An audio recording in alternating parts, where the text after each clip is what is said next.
Hello and welcome to the Surpass Community Weekly Update. My name's Tim Burnett. I hope you're all doing well. In this week's Community Update, we have a free ticket to give away for an event next week, so look out for that. We've got information about the spring release with 16 new features. We're in conversation with Simon Trevors about formative and continuous assessment. I'm also in conversation with Matt Wingfield from the E-Assessment Association about his views on the future of e-assessment and general qualifications.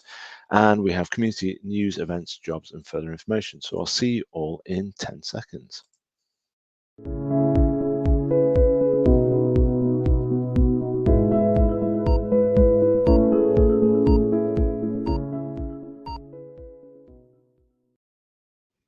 Hello and welcome. I hope you're all doing well. Apologies if there's occasional noise in the background. Someone started chopping a tree down outside my house, which is all very nice. So first of all, we're going to talk about the latest spring release, which is coming to Surpass. There's lots of lovely features in this, 16 new features, and there's a webinar this week with Holly and Tom taking people through those. I'm going to focus on a few of these over the next coming weeks, but the first one I'm going to just focus on is the idea of viewing source material alongside your item as you're authoring. Now, this is quite an important process because if you've got a huge piece of documentation, PDF or something like that, that you want to have as you author your items and see that, so you can make sure your item matches up with what it is you were asking them to look at in the document, then that's quite an important, useful tool. So here's here's Holly talking about that particular feature. So just in terms of how we actually open that panel in the first place, then we would go through the additional options cog. So that is where you would add all of your source material to your item. So I already have 2 pieces of source material attached to this item, but if I did need to add any more, then I can just press this add button here. But the new feature and the way you can open the panel on the right is by selecting this open inside view button. Okay. So now we have the source material panel open, and just as I mentioned before, back in the PowerPoint, you can see that I have the item on the right, and then really visibly, really clearly can refer to the source material at the same time as I'm writing the item. So, really improves the user experience again for our item authoring users. So just to talk you through the actual panel itself, so we have the drop-down menu at the bottom here. So if you had multiple pieces of source material attached to your item, then you would be able to navigate through each piece. And you can also search for source material as well by its name. So that's quite a useful feature. In terms of source material attached as a PDF, so you can see I have a PDF attached here. We've actually implemented some of the PDF viewer tools that we have currently in the test driver. So for example, we've got the zoom out, additional zoom options, we've got page navigation buttons, and we've got the hand tool as well. So you can scroll up and down your document all while writing your content. So one final thing just to make you aware of, I'm sure that you can tell that the look of this screen is slightly different, and that's because when the source material panel is open on the right, the item tree on the left automatically collapses. And that's just to kind of keep the concept of only having 2 panels open in item authoring at once. So it's just to reduce that on-screen noise, just to ensure that everything you're looking at is as clear and as visible as possible without too much going on at the same time.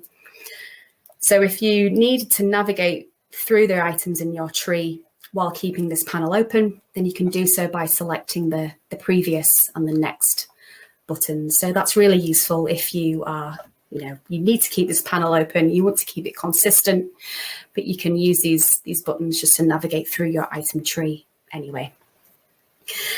So just one final thing before I hand back over to Tom. If you need to close off this source material panel and reopen the item tree, then you have 2 options. You can either select the hide button, or you can select these folder icons on the left, and that will reopen the item tree and close off the panel. So lots of great features there. Thank you for that, Holly. If you want to watch that webinar again, then go to surpass.com/webinars, where you can find that and plenty of other amazing webinars that the team have put together. So thank you for them for that.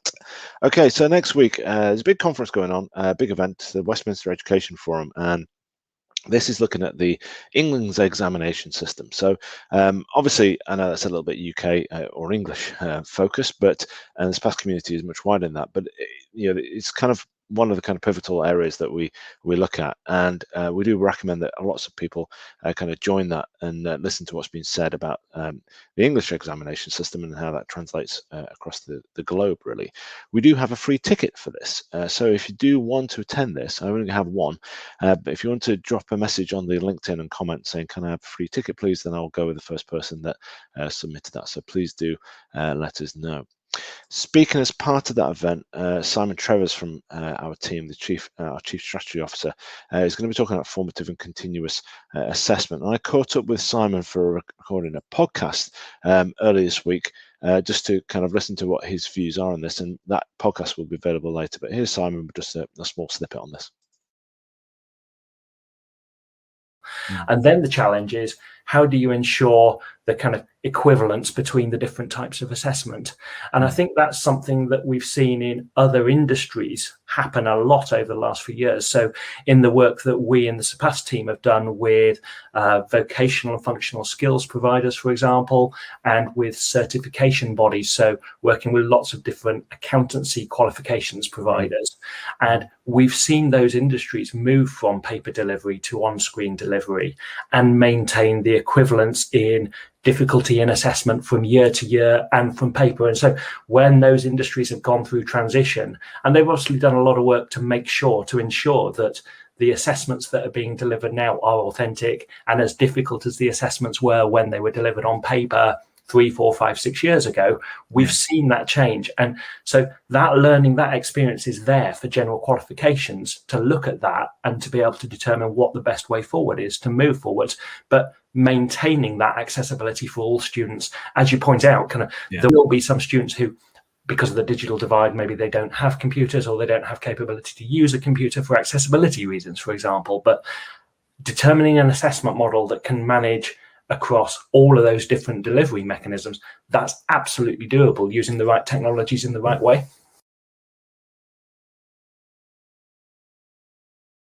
Thank you, Simon. So we will be following up with more information about that next week, and more information about the more in-depth interview that I had with Simon. Speaking also as part of the event, Matt Wingfield from the Assessment Association is going to be talking about I suppose the future of general qualifications in this area. And I caught up with Matt also earlier this week, just to hear what he's going to be saying as part of this event.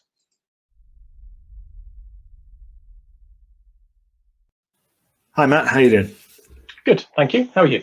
Not too bad, thank you. So you're going to be speaking at the Westminster Education Forum event next week on the 3rd of March. What is it you're planning to talk about? Well, I suppose I want to take the opportunity to get away from perhaps what is perceived as the EAA's go-to message, which says everything should be technology enabled, which whilst I agree, I want to put some context behind that, because I also think that, we're looking at, through this event and through other discussions, looking at what happened retrospectively last year and planning for what's coming up in the summer this year. And I just think we ought to take this opportunity to take a step back and think more broadly about whether or not GCSEs are still fit for purpose as a valuable mechanism for assessing student capability. Because I think they've got some plus points, but I think they've also got some negative points. And through looking at that, want to give both some examples of where other countries have started approaching it slightly differently, but also try and come up with a view that says, well, why should we be looking at this differently? What are the benefits that we can bring to our assessment process if we do step back and evaluate the GCSE approach? And how can technology help us do that in a way that doesn't create more work for everyone at the chalk face? So I think it's great you're going to evidence other countries. Sometimes people can be a little bit resistant to that. Sometimes they like to take it on board. I think it depends on which country sometimes. How do you think we can carry that in this country? How do you think we can move this topic on? What would be your kind of strategy for that? I think the biggest barrier thus far has been at the level of policymakers and politicians, and I know that they're easy targets to throw mud at, and I'm not throwing mud at them because they're easy targets, but it does confound me, and has continued to confound me over the years, as to how little momentum we have in our system, because we're constantly bound by political process. Yeah. And that's constant cycle of different people sitting in the hot seat, bringing their own ideas to the agenda. I think part of the issue is politicians and policymakers not being aware of what the options are for changing the model. Yeah.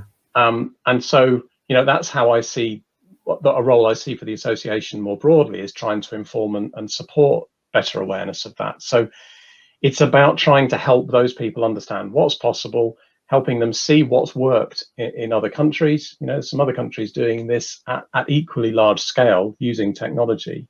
Yeah. So trying to help inform that process so that can then cascade down to the people who actually put the policies into action, and we can break the cycle that we found ourselves in now of having a fairly historically stayed method of assessment.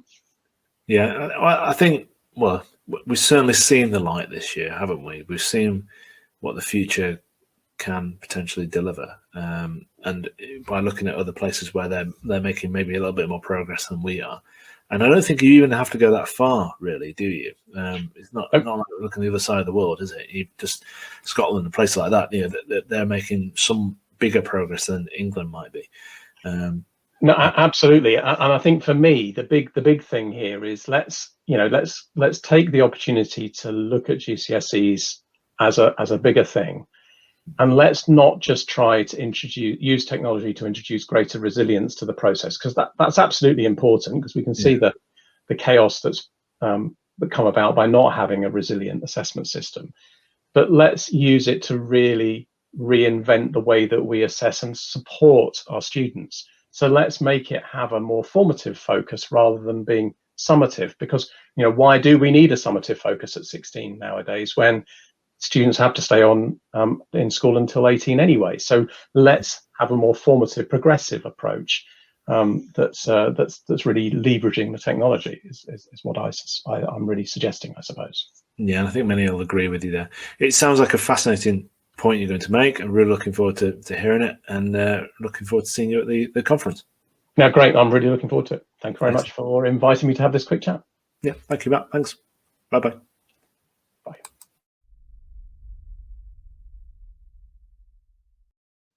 Thank you, Matt, for that. So the Westminster event starts at 9 o'clock, and then following that, we're going to be doing some networking from 1 p.m. GMT onwards, and that's going to be in a rather new funky platform that I've been looking at. And here's the tables all set out ready. So those that are familiar with Remo, it's very similar to that. You join tables and have those conversations.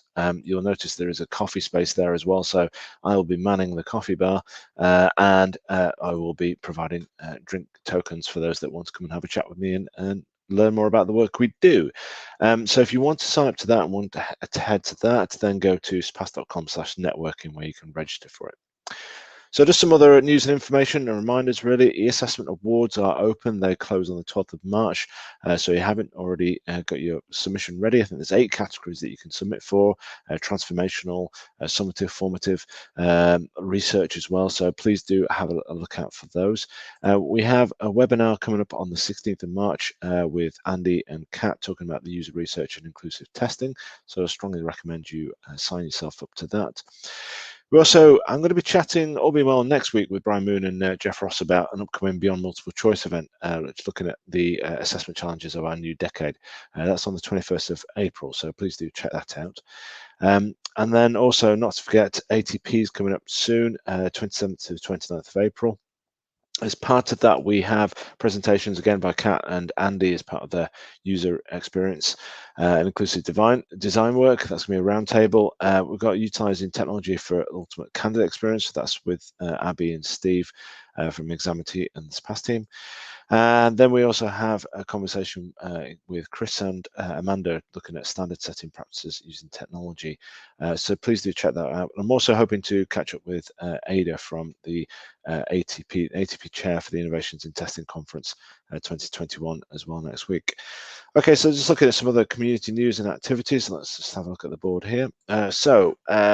Welcome. I suppose the Skills and Education Group have welcomed BIIAB to their group. So that's from fantastic work Paul Eels and the team do as part of the Skills and Education Group.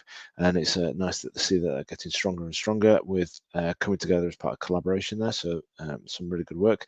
AQA have been donating laptops to help out and support students in the local area, which is excellent work for them and others. And kind of, I suppose, linked to this, and I suppose on a little bit of a theme today, we're talking about the kind of secondary education position, really. But there's been some conversations about the decision by the English government to decide grades by teachers, and this is obviously what they did last year as well. And it's, I suppose, views are people's own. I'll have to stress that, but it's causing some interesting debate. And then finally, I just want to draw attention to Harry Petrinas, who was a keynote at our 2020 Surpass conference from the World Bank. He's been reporting on some of the issues around school closures and how it threatens women's economic future. So not all rosy, but hopefully something to think about and something we can all work together for. Thank you very much for your time. I hope you all stay safe and well, and I will see you all. I keep losing this advert. I'll see you all soon. I'll see you all next week. Thank you. Bye. The technology and services behind Surpass power the testing of many of the world's highest profile qualifications. Unique technology enables collaborative item authoring in banking, comprehensive test assembly, secure test delivery, and efficient grading and feedback of high-stakes paper, tablet, and computer-based testing, including automated one-click reporting solutions to assist you with item analysis. We can provide access to SME management services and trusted psychometricians, and our test delivery services team can help you get started with online proctoring or finding remote test centers. Or, if you prefer, the advanced integration options and raw data extraction options in Surpass give you the freedom to choose your own external service providers. Trusted by international test publishers, certification, and awarding bodies, the Surpass platform is a globally hosted SaaS service with integration at its core. It is used to deliver millions of secure examinations every year in over 100 countries. In addition to a full range of standard question types, Surpass item authoring includes many innovative features which expand your testing capabilities, such as the spreadsheet question type, diagram creator tool, and the award-winning high-fidelity image viewer. When you use Surpass, you do so as part of a community of like-minded organizations. We constantly reinvest in the development of the Surpass platform with guidance and collaboration from Surpass community members. So, what else sets us apart from the competition? We provide multi-device delivery support from one platform. This is essential for making the most of the many testing scenarios and opportunities in this global market. We stand by our customers by providing excellent service and support, and above all, we are committed to continuously developing innovative features, helping the Surpass community lead the industry. We're confident that with Surpass powering your assessment, we can improve the examination experience for everyone. Get in touch with a member of the team today and discover how your assessment program could be powered by Surpass.